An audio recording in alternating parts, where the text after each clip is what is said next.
Have you ever wondered how a small group of colonies could defy the most powerful empire on Earth? In 1775, that's exactly what happened. 13 American colonies, fed up and ready for a change, decided to take on the mighty British Empire. This wasn't just a squabble over taxes. It was the birth of a nation.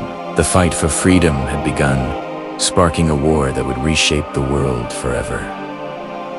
So, how did they pull it off? Stick around as we dive into the incredible story of the American Revolutionary War. So, what pushed the colonists to the breaking point? It started with money. Britain, deep in debt after the 7 Years' War, saw the colonies as a piggy bank. They slapped on taxes like the Stamp Act and the Townshend Acts, taxing everything from paper to tea. But it wasn't just about the money, it was about fairness. The colonists had no voice, no say in the British Parliament that was passing these laws. Their famous rallying cry, "No taxation without representation," echoed through the streets. Acts of protest started small, but grew bolder. Tensions boiled over in 1773 with the Boston Tea Party, where colonists, disguised as Native Americans, dumped an entire shipment of British tea into the harbor. It was a dramatic act of defiance. Britain responded harshly with what the colonists called the Intolerable Acts, closing Boston's port and stripping away local self-government. This only united the colonies further. They realized that petitions and protests weren't enough. The only path forward was to fight for their independence. The stage was set for war. The first shots rang out in April 1775. Not in a grand, planned battle, but in a series of skirmishes that would ignite a revolution. British troops marched from Boston to Lexington and Concord, hoping to seize a hidden cache of colonial weapons and arrest key Patriot leaders. But riders like Paul Revere galloped through the night, warning the local militia known as Minutemen, who were ready to fight at a moment's notice. At Lexington Green, a small group of Minutemen faced a much larger British force. A shot was fired, T-shot heard round the world, and the war began. The British pushed on to Concord. But by then, thousands of colonial militiamen had gathered. Using guerrilla tactics, they fired on the British from behind trees, stone walls, and houses as the Redcoats retreated to Boston. This was a new kind of war. The Continental Army was officially formed, a ragtag collection of farmers, merchants, and artisans, facing the most disciplined and well-equipped army in the world. They were inexperienced and often undersupplied, but their resolve was unbreakable. They were fighting for their homes, their families, and their future. For the first few years, the war was a grueling uphill battle for the colonists. They suffered tough losses and endured immense hardship.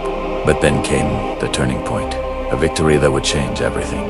The Battle of Saratoga in 1777. The British had a grand plan to split the colonies in two by taking control of the Hudson River Valley in New York. General John Burgoyne led his army down from Canada, expecting to meet up with other British forces. But the plan fell apart. Colonial forces, led by generals like Horatio Gates and Benedict Arnold, surrounded Burgoyne's army. After two fierce battles, the British were trapped, short on supplies, and forced to surrender their entire army. This victory was monumental. It wasn't just a military win, it was a diplomatic triumph. The news of the American success at Saratoga reached Europe and convinced France that the colonists actually had a chance to win. Eager to weaken their old rival, Britain, the French officially recognized the United States and formed a military alliance. They sent money, weapons, ships, and soldiers. This French support was the game changer the Patriots desperately needed, turning a colonial rebellion into a global conflict and paving the way for eventual victory. Through all the ups and downs of the war, one figure stood as the unshakable core of the revolution: George Washington. He wasn't necessarily the most brilliant military tactician of his time, but his leadership was legendary. As commander-in-chief of the Continental Army, he faced an almost impossible task. His army was constantly short on food, clothing, and ammunition. They were a mix of volunteer militias and inexperienced soldiers going up against a professional fighting force. Yet, Washington held them together through sheer force of will. He led them through the brutal winter at Valley Forge, where thousands suffered from disease and starvation. But his presence and perseverance kept hope alive. He understood that he didn't have to win every battle.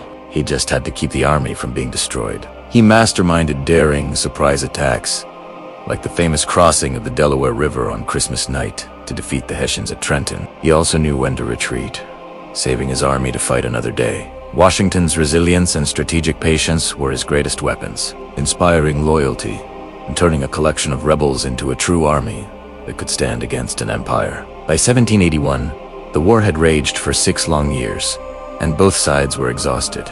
The British shifted their focus to the southern colonies, hoping to rally loyalist support. Lord Cornwallis, a top British general, had been chasing the American forces through the Carolinas. He decided to move his army to Yorktown, Virginia, a port town where he could be resupplied by the British Navy.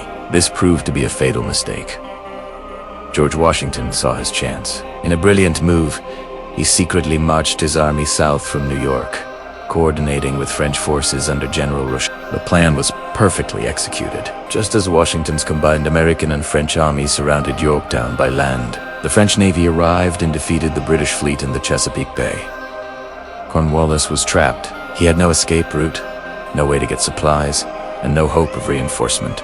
The Franco-American forces laid siege to Yorktown, relentlessly bombarding the British positions day and night. Outgunned and surrounded, Cornwallis had no choice. On October 19, 1781, he surrendered his entire army.